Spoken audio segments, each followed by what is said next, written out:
Bank aspirants కోసం కూడా మన దగ్గర కోర్సెస్ ఉన్నాయి, అలాగే ఎస్ఎస్సి వాళ్ళ కోసం కూడా మనం రన్ చేస్తున్నాము. సో ఏ ఎగ్జామ్ ప్రిపేర్ అవుతున్న గ్రూప్స్ కానీ, బ్యాంక్ కానీ, ఎస్ఎస్సి కానీ, యూపీఎస్సీ కానీ, ప్రెడామినెంట్లీ యూపీఎస్సీ, దాంతోపాటు ఏది ప్రిపేర్ అవుతుందో మీకు అన్ని కోర్సెస్ ఎల్టీఎక్స్లో అందుబాటులో ఉన్నాయి. నౌ ఆర్టికల్ని లైన్ బై లైన్ మనం స్టడీ చేద్దాం. Let study the article line by line. So relief for refugees. So relief అంటే అర్థం ఏంటి? ఉపశమనం. అంటే ఒక సమస్య నుంచి చిన్న ఉపశమనాన్ని మనం రిలీఫ్ అని చెప్పంటాం. రెఫ్యూజీ అంటే మీకు ఆల్రెడీ చెప్పాను, రెఫ్యూజీ అంటే ఎవరమ్మా? శరణార్థి.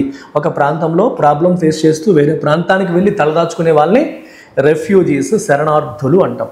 వి కాల్ దెమ్ రెఫ్యూజీస్ లేదా శరణార్థులు. రెఫ్యూజీస్ లేదా శరణార్థులు. India and Sri Lanka must help voluntary repatriation of refugees. India మరియు శ్రీలంక ఏం చేయాలి? Must help voluntary repatriation of refugees. Refugees అంటే ఎవరమ్మా? శరణార్థులు. రీపాట్రియేషన్ అంటే అర్థం ఏంటమ్మా? మళ్ళీ వాళ్ళు విదేశాల్లో తలదాచుకుంటున్న వాళ్ళు మళ్ళీ వాళ్ళ స్వదేశానికి వెళ్ళడాన్ని రీపాట్రియేషన్ అంటాం. వాలంటరీ అంటే వాళ్ళంతటా వాళ్ళే. సో ఇప్పుడు శ్రీలంక నుంచి భారతదేశానికి వచ్చి తమిళనాడులో తలదాచుకుంటున్న శ్రీలంకన్ తమిళ్స్ మళ్ళీ శ్రీలంక వెళ్ళి నివసించడానికి అనువైన వాతావరణాన్ని ఇండియా మరియు శ్రీలంక కల్పించాలి. అంటే వాళ్ళు మళ్ళీ శ్రీలంక వెళ్ళిపోతారంటే శ్రీలంక వాళ్ళని వెల్కమ్ చేయాలి, వెళ్ళడానికి అనువైన వాతావరణాన్ని ఇండియా కూడా కల్పించాలి అని దీని యొక్క అర్థం. The formulation of the immigration and Foreigners Exemption Order 2025 notified by the Union Ministry of Home Affairs on September 1st provides greater clarity on certain issues concerning India's immigration framework. Immigration అంటే విదేశాల నుంచి మన దేశానికి వచ్చే ప్రక్రియని immigration అంటాం. The process of entering our country from foreign country, దాన్ని immigration అని చెప్పేసి అంటాం.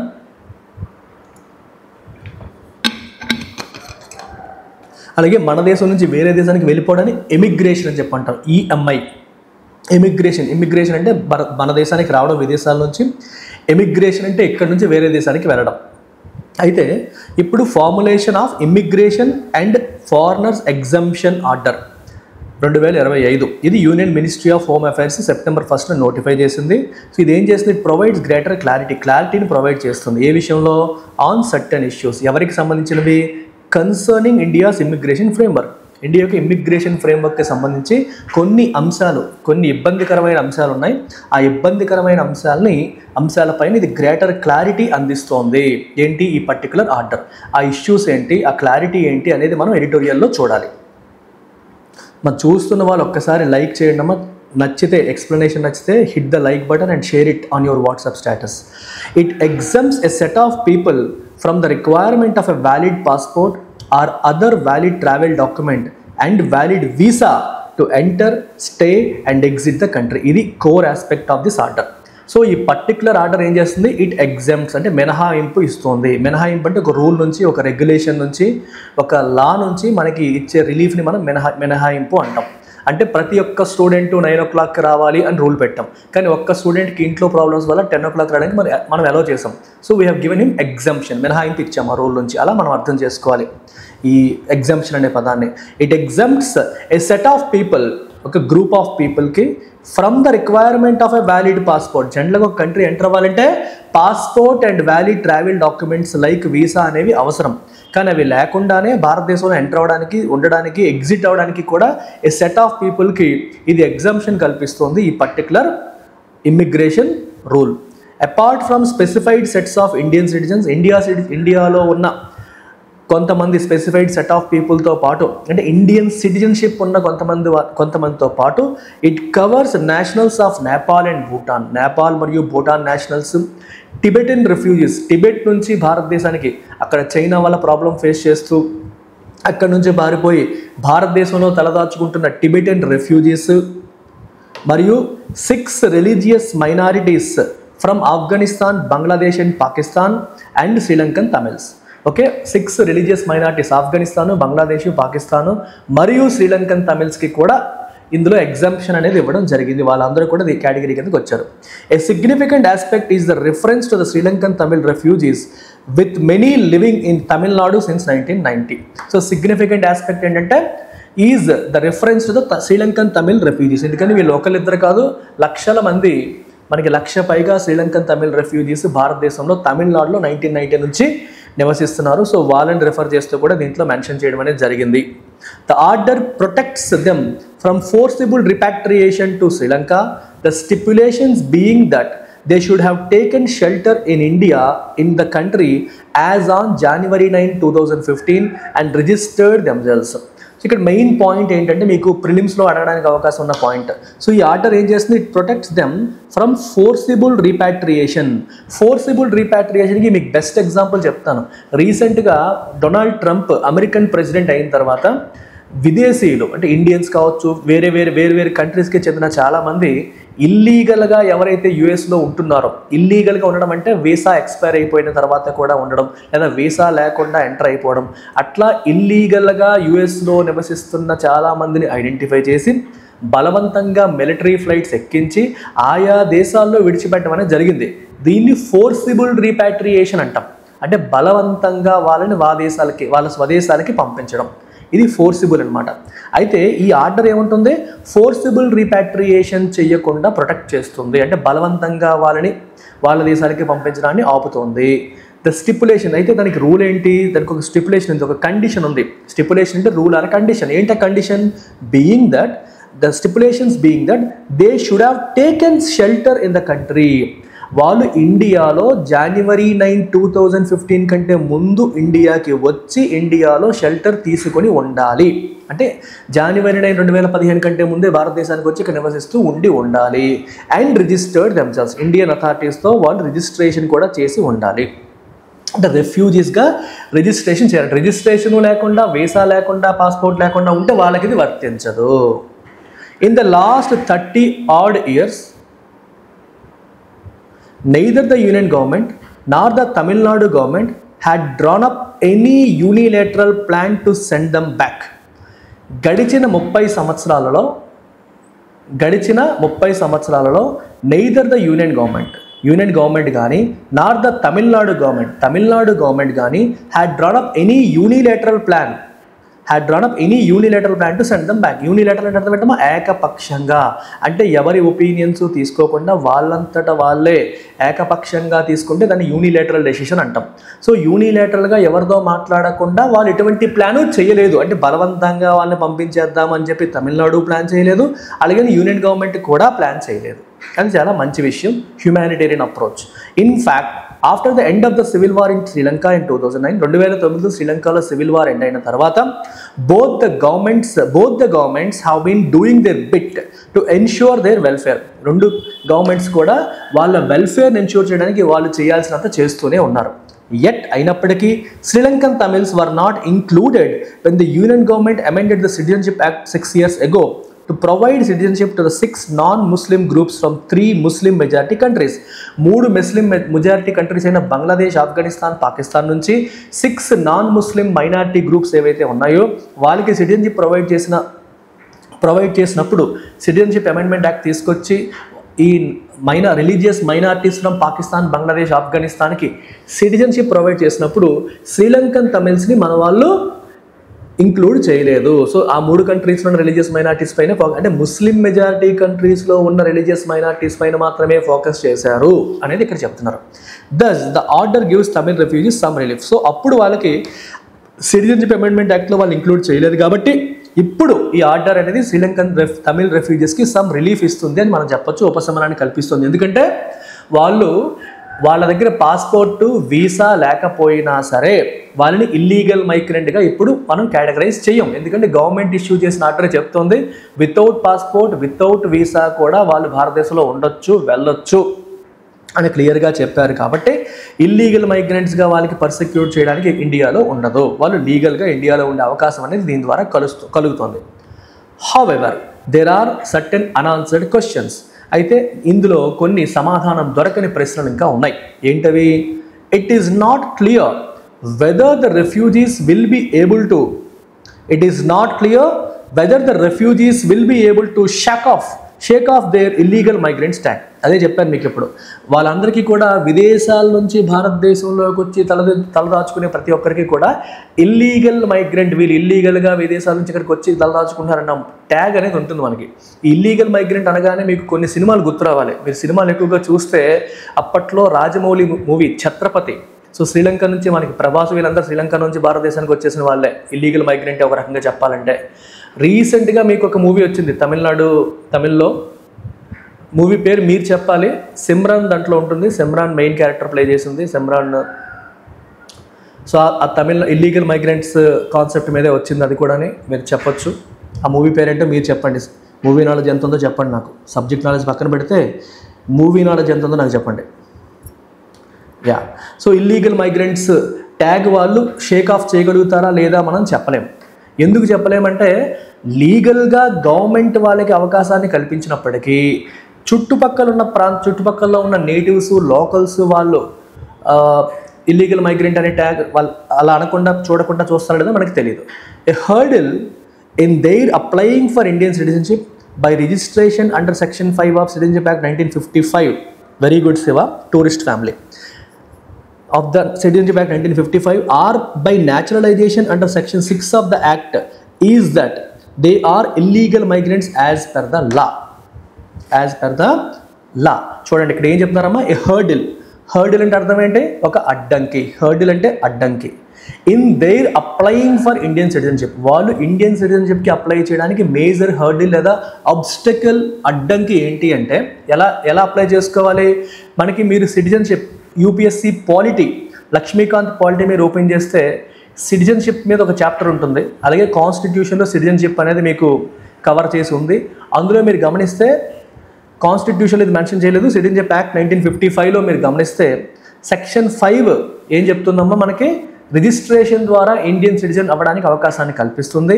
సెక్షన్ 6 న్యాచురలైజేషన్ ద్వారా ఇండియన్ సిటిజన్ అవ్వడానికి అవకాశాన్ని కల్పిస్తుంది. సో ఇక్కడ న్యాచురలైజేషన్ అంటే అర్థం ఏంటమ్మా, what is the meaning of naturalisation అంటే వేరే దేశం నుంచి వచ్చి ఇక్కడ ఎప్పటి నుంచో ఉంటూ ఇక్కడ సిటిజన్స్ అవ్వడాన్ని మనం ఏమంటాం, naturalisation. So very very interesting expression ఇది. So very important and interesting expression naturalisation. So naturalisation ద్వారా కూడా మన సిటిజన్స్ అవ్వచ్చు. అంటే ఇక్కడ ఏమవుతుందంటే పర్సన్ మన దేశంలో పుట్టలేదు, కానీ వేరే దేశంలో పుట్టి మన దేశానికి వచ్చి మినిమం పీరియడ్ ఆఫ్ రెసిడెన్సీ అంటే కొన్నాళ్ళ పాటు ఇక్కడ ఉంటే, మీకు సెక్షన్ 6 మీరు ఓపెన్ చేసి చదివితే మీకు డీటెయిల్డ్గా ఉంటుంది. సో మీకు డీటెయిల్డ్గా సెక్షన్ 6 ఇట్ ప్రొవైడ్స్ అనమాట. అంటే ఎన్నాళ్ళు ఉంటే న్యాచురలైజేషన్ అవ్వడానికి మనకి అవకాశం ఉంది అనేది మనకి క్లియర్గా చెప్తుంది. సో ఇది ఏం చెప్తుందంటే సిటిజన్షిప్ బై న్యాచురలైజేషన్. నేను ఒకసారి ఆర్టికల్ ఓపెన్ చేసి మీకు చెప్తాను, మీకు ఈజీ అవుతుంది.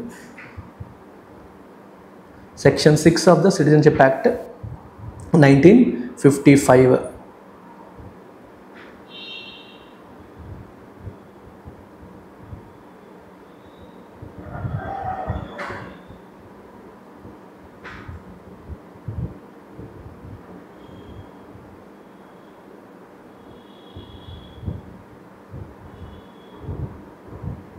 ఓకే, ఇందులో క్లియర్గా రూల్స్ లేవు. బట్ ఎనీవే విదేశాల్లో మీకు పాయింట్ ఏంటంటే విదేశాల నుంచి వచ్చి భారతదేశంలో ఒక స్పెసిఫైడ్ నెంబర్ ఆఫ్ ఇయర్స్ వాళ్ళు రెసిడెంట్స్గా ఉంటే then they can apply for citizenship via naturalisation. అయితే ఈ రెండింటికి కూడా మనకి ఈ శ్రీలంకన్ తమిళ్స్ని అలో చేయలేదు, ఎందుకంటే ఇల్లీగల్ మైగ్రెంట్స్గా ఉన్నారు as per law as of now. When the refugees are not considered eligible to apply for a long-term visa, it is doubtful whether they will be able to seek citizenship. రెఫ్యూజీస్కి long term visa apply చేయడానికి హక్కు లేదు అని చెప్పేసి మన present ఉన్న rules చెప్తున్నప్పుడు వాళ్ళకి సిటిజన్షిప్కి అప్లై చేసే అవకాశం కల్పిస్తామా లేదా అనేది డౌట్ఫుల్ అని చెప్పి మనం చెప్పొచ్చు. అంటే ఖచ్చితంగా వాళ్ళు సిటిజన్షిప్ రిక్వెస్ట్ చేయొచ్చా లేదా అనే విషయం ఇంకా క్లారిటీ లేదు. LTVs will enable their gainful employment and higher education. ఇప్పుడు లాంగ్ టర్మ్ వీసా వస్తే భారతదేశంలో వాళ్ళు ఉద్యోగాలు చేయడానికి కూడా అవకాశం లభిస్తుంది, హైయర్ ఎడ్యుకేషన్ కూడా అవకాశం అనేది లభిస్తుంది. కానీ ప్రస్తుతానికి లాంగ్ టర్మ్ వీసా కూడా వాళ్ళని కన్సిడర్ చేయట్లేదు. In the run-up to the enactment of the Citizenship Amendment Act 2009, the ministry had justified their exclusion and had taken the stand that they were among those eligible for LTVs if they could prove that they had been victims of oppression in their countries of origin. So, మనకి citizenship amendment act 2009 enactment అంటే ఆ చట్టాన్ని చేసిన టైంలో చేస్తున్న క్రమంలో ministry ఏమని justify చేసిందంటే వాళ్ళు ఎందుకు ఎక్స్క్లూడ్ చేశారని అడిగారు. ఎందుకంటే పాకిస్తాన్, బంగ్లాదేశ్ మరియు ఆఫ్ఘనిస్తాన్లో ఉన్న రిలీజియస్ మైనారిటీస్ని ఇంక్లూడ్ చేస్తూ శ్రీలంకన్ తమిళ్స్ని ఎందుకు ఎక్స్క్లూడ్ చేశారనే క్వశ్చన్ వచ్చినప్పుడు మినిస్ట్రీ ఏమని చెప్పిందంటే they were among those eligible for LTVs. వాళ్ళు లాంగ్ టర్మ్ వీసాస్కి ఎలిజిబులే ఎప్పుడు if they could prove that వాళ్ళు ఒకవేళ ప్రూవ్ చేయగలిగితే ఏమని, that they had been victims of oppression, వాళ్ళ ఓన్ కంట్రీస్లో అప్రెషన్కి వాళ్ళు విక్టిమ్స్ అంటే బాధితులు, వాళ్ళని అప్రెస్ చేశారని వాళ్ళు ప్రూవ్ చేయగలిగితే వాళ్ళకి లాంగ్ టర్మ్ వీసాస్ మేము ఇస్తామని చెప్పి అప్పుడు జస్టిఫికేషన్ చేసుకుంది. The centre would do well if it liberalized its stand on LTVs for the deserving among the Sri Lankan Tamil refugees. అయితే శ్రీలంకన్ తమిళ్ రెఫ్యూజీస్ విషయంలో అప్పుడు మీరు ప్రూవ్ చేసుకుంటేనే ఇస్తామని చెప్పింది. ఆ రూల్ ఏమైనా రిలాక్స్ చేయగలుగుతుందా, లేకపోతే ఆ రూల్ లిబరలైజ్ అంటే అర్థం ఏంటమ్మా, టు మేక్ సంథింగ్ స్ట్రిక్ట్, దాన్ని స్ట్రిక్ట్నెస్ని తగ్గించడానికి లిబరలైజేషన్ అంటాం. సో అది ఒకవేళ తగ్గించి డిజర్వింగ్ శ్రీలంకన్ తమిళ్ రెఫ్యూజీస్కి అవకాశాన్ని కల్పిస్తుందా లేదా అనేది మనం చూడాలి. The certificate of identity for Tibetan refugees can be a model. Tibetan రెఫ్యూజీస్కి we are providing something called certificate of identity. ఈ సర్టిఫికేట్ ఆఫ్ ఐడెంటిటీ అనేది although it is not a passport, it acts like a passport. అదొక legal document, India offer చేస్తున్న legal document. ఈ certificate of identity పట్టుకొని వాళ్ళు విదేశాలకు కూడా వెళ్ళొచ్చు. అంటే దీని ఒక పాస్పోర్ట్ ఈక్వివలెంట్గా కన్సిడర్ చేస్తారు. అలాగా టిబెటన్ రెఫ్యూజీస్కి ఇండియా ఇచ్చింది. అలాంటిది మన శ్రీలంకన్ రెఫ్యూజీస్కి కూడా ఇవ్వచ్చు అనేది ఒక aspect. It is also time that India and Sri Lanka took early steps for voluntary repatriation along with scheme of structured assistance. In fact కొంతమంది శ్రీలంకన్ తమిళ్స్ ఇండియాలో ఎవరైతే నివసిస్తున్నారో వాళ్ళు they might want to go back to Tamil Nadu. వాళ్ళు మళ్ళీ తమిళనాడుకి శ్రీలంకకి వెళ్ళిపోదాం అనుకోవచ్చు. ఎందుకంటే దే బిలాంగ్ టు శ్రీలంక. మళ్ళీ మన సొంత దేశానికి వెళ్ళిపోదామన్న ఆలోచన, ఎందుకంటే వాళ్ళ ఫ్యామిలీస్, వాళ్ళ చుట్టాలు, వాళ్ళ రిలేషన్స్ అన్నీ కూడా అక్కడే ఉంటాయి కాబట్టి అక్కడికి వెళ్ళిపోదామన్న ఆలోచనలు కూడా వాళ్ళకి ఉండొచ్చు. అట్లా వెళ్ళిపోదాం అనుకునే వాళ్ళకి వాలంటరీగా, ఫోర్సిబుల్ కాదమ్మా, వాలంటరీగా అంటే స్వచ్ఛందంగా వాళ్ళంతా వాళ్ళే వెళ్ళిపోవాలనుకుంటే దానికి అనువైన వాతావరణాన్ని ఇండియా మరియు శ్రీలంక కల్పించాలి. అటువంటి స్టెప్స్ తీసుకోవాల్సిన అవసరం కూడా ఉంది. అండ్ వాళ్ళకి స్ట్రక్చర్డ్ అసిస్టెన్స్, అంటే వెళ్ళగానే అక్కడ బతకడానికి అనువైన అసిస్టెన్స్ అంటే హెల్ప్ కూడా శ్రీలంక ప్రొవైడ్ చేయాల్సిన అవసరం కూడా ఉంటుంది. దానిపైన కూడా డిస్కస్ చేయాలని చెప్పి అంటున్నాను. Local integration is also an option to sort out the issue. Local integration అంటే ఇప్పుడు మీకు రెండు రకాల పదాలు వాడతాం, ఎసిమిలేషన్, ఇంటిగ్రేషన్ అని. ఎసిమిలేషన్ అంటే విదేశాల నుంచి వచ్చిన వాళ్ళు మన దేశంలో ఉంటారు, కానీ మన కల్చర్లో వాళ్ళు కలవరు. మన కల్చర్లో వాళ్ళు కలవడం కాదు, వాళ్ళ కల్చర్ని వాళ్ళు కోల్పోతారు. కంప్లీట్గా కోల్పోయి కంప్లీట్గా మన కల్చర్లోకి వచ్చేస్తారు. దాన్ని మనం ఎసిమిలేషన్ అని చెప్పి అంటాం. సోషియాలజీలో మాట్లాడతాం.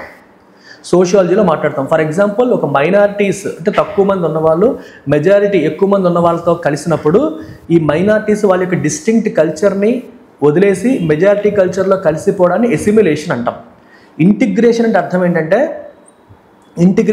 ఏంటంటే ఒకళ్ళు ఇంకో ప్రాంతానికి వెళ్ళినప్పుడు వీళ్ళు వాళ్ళతో కలుస్తారు, but still they maintain their distinct culture. వాళ్ళ కల్చర్ని వాళ్ళు మెయింటైన్ చేసుకుంటూ కలిసి ఉండాలని మనం ఇంటిగ్రేషన్ అని చెప్పి అంటాం. So this is the difference.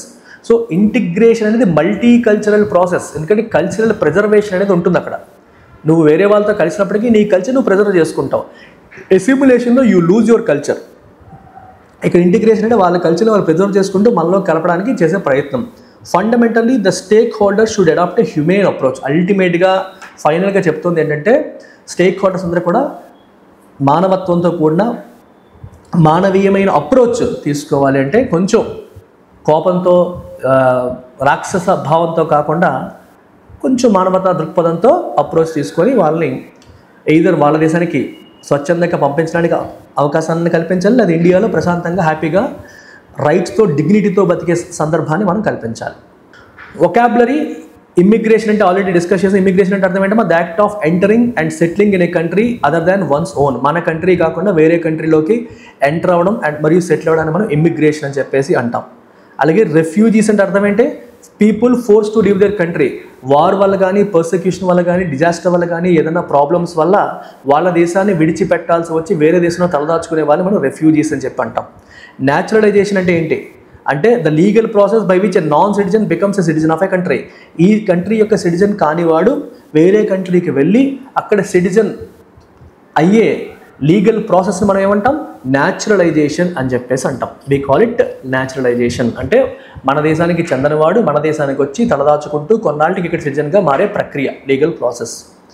Repatriation అంటే అర్థం ఏంటి, రీపాట్రియేషన్ అంటే నువ్వు పలానా దేశానికి చెందినవాడివి, వేరే దేశానికి వెళ్ళి రెఫ్యూజీగా తలదాచుకుంటున్నావు, అక్కడి నుంచి మళ్ళీ నీ కంట్రీకి వెళ్ళిపోవడాన్ని ఏమంటాం? రీపాట్రియేషన్ అంటాం. The return of people to their countries of origin either voluntary or forcibly. ఇప్పుడు ఫర్ ఎగ్జాంపుల్ విజయ్ మాల్యా తీసుకుంటే, విజయ్ మాల్యా భారతదేశానికి చెందినవాడు, ఇక్కడ ఫైనాన్షియల్ క్రైమ్స్ చాలా చేశాడు. He's a fugitive economic offender. Offender అంటే తప్పులు చేసినవాడు, ఎకనామిక్ అఫెండర్ అంటే ఎకనామిక్ ఆస్పెక్ట్స్లో తప్పులు చేసినవాడు. ఫ్యూజిటివ్ అంటే తప్పించుకుంటూ తిరుగుతున్నవాడిని ఫ్యూజిటివ్ అంటాం. సో దాన్ని రెఫ్యూజీ అనకూడదు, fugitive. Difference between refugee and fugitive, ఇక్కడ అప్రెషన్ కానీ పర్సిక్యూషన్ కానీ జరిగితే ఇక్కడ నుంచి పారిపోయి తలదాచుకుంటే దాన్ని రెఫ్యూజీ అంటారు. ఫ్యూజిటివ్ అంటే ఇక్కడ తప్పులు చేసి పారిపోయిన వాడిని ఫ్యూజిటివ్ అంటాం. సో తప్పించుకు తిరుగువాడు అని అర్థం ఫ్యూజిటివ్ అంటే. సో ఈ ఫ్యూజిటివ్ ఎకనామిక్ అఫెండర్ అయిన నీరవ్ మోడీ లేదా విజయ్ మాల్యా ఇట్లాంటి వాళ్ళని మళ్ళీ ఇండియాకి రప్పించడానికి కూడా మనం రీపాట్రియేషన్ అనే అంటాం. అర్థమవుతుందా? So the return of people to their countries of origin, ఎక్కడి నుంచి పుట్టారో, ఎక్కడ పుట్టి పెరిగారో అక్కడికి మళ్ళీ తిరిగి వచ్చే ప్రక్రియని రీపాట్రియేషన్ అంటాం. హ్యూమెన్ అంటే కాంపాషనేట్, దయతో కాంపాషనేట్తో వాళ్ళ ప్రాబ్లమ్ని అర్థం చేసుకొని ఏదో సొల్యూషన్ కల్పించాలన్న ఆలోచనతో చేసే ప్రక్రియని హ్యూమెన్ అప్రోచ్ అని చెప్పంటాం. So concerned with human dignity. మీకు ఎగ్జాంపుల్స్ కూడా ఇక్కడ ఇచ్చాను. పీడిఎఫ్ అనేది మన టెలిగ్రామ్ ఛానల్స్లో పెడుతున్నాము. టెలిగ్రామ్ ఛానల్స్ మీకు ఆల్రెడీ ఇప్పుడు మీరు చూస్తున్న లైవ్ చాట్లో లింక్ చేసి ఉన్నాయి, పిన్ చేసి ఉన్నాయి. So you can click on UPSC and bank Telegram channels. అందులో ఈ పీడిఎఫ్ ఉంటుంది. ఈ వొకాబులరీ మీరు అలాంగ్ విత్ యూసేజ్ నోట్ చేసుకోండి. ఇప్పుడు రీడింగ్ కాంప్రహెన్షన్ ఎంసీక్యూస్ కూడా ఈ ఎడిటోరియల్ని బేస్ చేసుకొని మనం చేద్దాం. మీరు ఆన్సర్ చేసేయచ్చు. టోన్ ఆఫ్ ద ఆథర్ ఏంటి, ఈ ఆథర్ యొక్క టోన్ ఏంటి, is it legalistic and technical, మొత్తం టెక్నికల్గా లీగల్ లాంగ్వేజ్తో మాత్రమే వెళ్ళిందా, క్రిటికల్ యట్ కన్స్ట్రక్టివ్ అంటే కొన్ని లోటుపాట్లను ఎత్తి చూపుతూ సొల్యూషన్స్ కూడా ప్రొవైడ్ చేసిందా? ఎస్, ఇది లోటుపాట్లను ఎత్తి చూపుతూ సొల్యూషన్స్ని ప్రొవైడ్ చేసింది కాబట్టి క్రిటికల్ యట్ కన్స్ట్రక్టివ్గా మనం తీసుకోవచ్చు. ఇండిఫరెంట్ అండ్ న్యూట్రల్ అంటే పట్టించుకోకుండా ఎమోషన్లెస్గా ఉండడం. అగ్రెసివ్ అండ్ కండెమ్నేటరీ అంటే చాలా కోపంగా అగ్రెసివ్గా ఖండిస్తూ వెళ్ళడం. అంత అగ్రెసివ్గా అయితే ఆర్టికల్ టోన్ లేదు కాబట్టి మనం క్రిటికల్ యట్ కన్స్ట్రక్టివ్కి వెళ్ళొచ్చు. ఈ పదాలు ఇంపార్టెంట్ అమ్మా. క్రిటికల్ అంటే క్రిటిసైజ్ చేస్తూ ఉండేది, తప్పును ఎత్తి చూపేది. కన్స్ట్రక్టివ్ అంటే సమస్యకి పరిష్కారాన్ని కూడా చూపించేది. అందుకే మనం కన్స్ట్రక్టివ్ క్రిటిసిజం అనే పదం వాడతాం. అంటే నిర్మాణాత్మక విమర్శ, అంటే విమర్శ చేస్తూ మీరు ఆ సమస్యకి పరిష్కార మార్గాన్ని చూపించడం. ఆ టోన్లోనే ఇది వెళ్ళింది. ఎందుకంటే లాంగ్ టర్మ్ వీసాస్ ఇమ్మని చెప్తోంది, Tibetan model certificate of identity model adopt చేయమంటుంది, స్ట్రక్చర్డ్ రీపాట్రియేషన్ చేయమంటుంది. ఇదంతా కూడా కన్స్ట్రక్టివ్ క్రిటిసిజం, ఐడియాస్ ఇస్తోంది కూడా. Now main idea of the passage. ఒక ప్యాసేజ్లో మెయిన్ ఐడియాని ఐడెంటిఫై చేయాలంటే మీరు ఏం చెయ్యాలి అంటే, మెయిన్ ఐడియాని మీరు ఐడెంటిఫై చేయాలంటే మీరు చేయాల్సిందల్లా సింపుల్, చాలా చాలా చాలా చాలా చాలా సింపుల్ టాస్క్. ఏంటది? ఏ టాపిక్ గురించి అయితే మల్టిపుల్ టైమ్స్ ఆర్టికల్ రెఫర్ చేస్తుందో, దేని మీద ఫోకస్ చేస్తూ వెళ్తుందో అదే మెయిన్ ఐడియా. దేని గురించి అయితే పదే పదే ప్రస్తావిస్తున్నారో అది main idea. Sri Lankan Tamil refugees should be forcibly repatriated. అసలు ఫోర్సిబుల్ రీపాట్రియేషన్ చేయొద్దు అనేదే కదా మెయిన్ థింగ్. ఇన్ఫ్యాక్ట్ ఇప్పుడు వచ్చిన ఎగ్జంప్షన్ ఆర్డర్ కూడా అదే, ఫోర్సిబుల్ రీపాట్రియేషన్ చేయొద్దు అని చెప్తోంది. The exemption order completely resolves refugee crisis. మీకు చాలాసార్లు చెప్తాను, ఎప్పుడైనా సరే ఎక్స్ట్రీమ్ వర్డ్స్ ఉంటే 99% అది కరెక్ట్ ఆన్సర్ కాదు. కంప్లీట్లీ, ఆల్వేజ్, నన్, నెవర్ ఇలాంటి పదాలు కనిపిస్తే, అంటే పాజిటివ్ ఎక్స్ట్రీమ్ కానీ నెగిటివ్ ఎక్స్ట్రీమ్ కానీ 99% అది కరెక్ట్ ఆన్సర్స్ కాదు. సో కంప్లీట్గా రెఫ్యూజీ క్రైసిస్ రిజాల్వ్ చేస్తుందంటే చెయ్యట్లేదు. The government must adopt a humane approach and liberal policy towards Sri Lankan Tamil. Yes. So article యొక్క మెయిన్ ఫోకస్ ఏంటి? గవర్నమెంట్ ఒక humane and liberal policy follow అవ్వాలి. అంటే రూల్స్ అండ్ రెగ్యులేషన్స్ కొంచెం తగ్గించాలి, మానవతా దృక్పథంతో నడుచుకోవాలి. అది ఆర్టికల్ ప్రధానంగా ఫోకస్ చేస్తున్న ఆస్పెక్ట్. మరి ఇన్ఫరెన్స్, ఈ ప్యాసేజ్ నుంచి మనం తీసుకోగలిగే ఇన్ఫరెన్స్ అంటే, ఇన్ఫరెన్స్ అంటే something that is not explicitly mention but something that can be understood from the passage. ప్యాసేజ్లో ఎక్స్ప్లిసిట్గా మెన్షన్ చేయనప్పటికీ కూడా ప్యాసేజ్ నుంచి మనం అర్థం చేసుకోగలిగేదాన్ని ఇన్ఫరెన్స్ అంటాం. Sri Lankan Tamils in India enjoy the same rights as citizens. Sri Lankan Tamils ఇండియాలో సిటిజన్స్కున్న రైట్స్ వాళ్ళు ఎంజాయ్ చేస్తున్నారు. ఎంజాయ్ చేయట్లేదు, అదే కదా problem. Lack of LTVs prevent many refugees from accessing livelihood and education. Yes, long term visas లేకపోవడం వల్ల చాలామంది రెఫ్యూజీస్కి లైవ్లీహుడ్ మరియు ఎడ్యుకేషన్ అనేది వాళ్ళు పొందలేకపోతున్నారు. ఇది కరెక్ట్, ఇది ఆల్రెడీ ప్యాసేజ్లో మెన్షన్ చేశారు. ఎల్టీవీస్ ఇస్తే ఎడ్యుకేషన్ మరియు హైయర్ ఎడ్యుకేషన్ మరియు ఎంప్లాయ్మెంట్ ఆపర్చునిటీస్ వస్తాయని చెప్పారు. సో ఇండైరెక్ట్గా దాని నుంచి మనం ఏం అర్థం చేసుకోవచ్చు? ఈ ఎల్టీవీస్ లేకపోవడం వల్ల వీళ్ళవి పొందలేకపోతారని మనం చెప్పొచ్చు. So answer is B. Assumption in the passage ఏం చెప్పొచ్చు? అజంప్షన్ అంటే అర్థం ఏంటమ్మా? ఆథర్ దేన్ని అజ్యూమ్ చేసుకొని, దేన్ని బేస్ చేసుకొని ఆర్టికల్ రాశారు. Refugees can only be solved through international ఇంటర్వెన్షన్తోనే రెఫ్యూజీ క్రైసిస్ సాల్వ్ అవుతుందని అన్నారా? ఆ మీనింగ్లో చెప్పలేదు. A humanitarian approach is more sustainable than a purely legalistic one. Yes, pure legalistic approach కంటే హ్యుమానిటేరియన్ అప్రోచ్ అనేది సస్టైనబుల్. కంప్లీట్గా లీగల్ రూల్స్ అండ్ రెగ్యులేషన్స్ వెళ్ళేదానికంటే కూడా హ్యుమానిటేరియన్ అప్రోచ్ అనేది మనకి లాంగ్ టర్మ్లో సస్టైనబుల్ అని చెప్పి ఆధార్ యొక్క ఉద్దేశం. ఎలా చెప్తున్నాం సార్? ఆ ఉద్దేశం ఉంది కాబట్టే పదే పదే హ్యూమన్ అప్రోచ్ కావాలని ఆయన చెప్తున్నారు. అంటే ఆ అప్రోచ్తో వెళ్తేనే ప్రాబ్లం సాల్వ్ అవుతుందని నమ్ముతున్నారు కాబట్టే ఆ అప్రోచ్లో వెళ్ళమని ఆర్టికల్లో సజెస్ట్ చేశారు. అంతేనమ్మా. ఇక్కడతో ఇవాళ ఎడిటోరియల్ కంప్లీట్ అయింది. So this editorial today's structure perfectly balances. UPSC ఆస్పెక్ట్లో మనం తీసుకుంటే ప్రిలిమ్స్ క్వశ్చన్ కవర్ చేసాం, మెయిన్స్ క్వశ్చన్ కవర్ చేసాం, మీకు సబ్జెక్ట్ మ్యాపింగ్ చేసాము, అలాగే సీసాట్లో వచ్చే ఆర్సీస్ని కూడా మనం కవర్ చేసేసుకున్నాం. బ్యాంక్ ఆస్పిరెంట్స్ పాయింట్ ఆఫ్ వ్యూలో తీసుకుంటే మీకు reading, line by line reading అలవాటు చేశాను. 5 వొకాబులరీ చెప్పాను, most important vocabulary and reading comprehension. High level మెయిన్స్లో వచ్చే రీడింగ్ కాంప్రహెన్షన్ కూడా మీకు కవర్ అయింది. ఎస్ఎస్సి వాళ్ళకి కూడా సిమిలర్గా ఇది హెల్ప్ అవుతుంది. సో ఎడిటోరియల్ ఎవరు చూడొచ్చు అని అడుగుతూ ఉంటారు. Bank aspirants, SSC aspirants, UPSC aspirants, every government exam aspirant కూడా దీన్ని ఫాలో అవ్వచ్చు. కోర్సెస్ గురించి కానీ, ఆఫర్స్ గురించి కానీ, సబ్జెక్ట్ గురించి కానీ మీకు ఏమన్నా డౌట్స్ ఉన్నా అడగొచ్చు.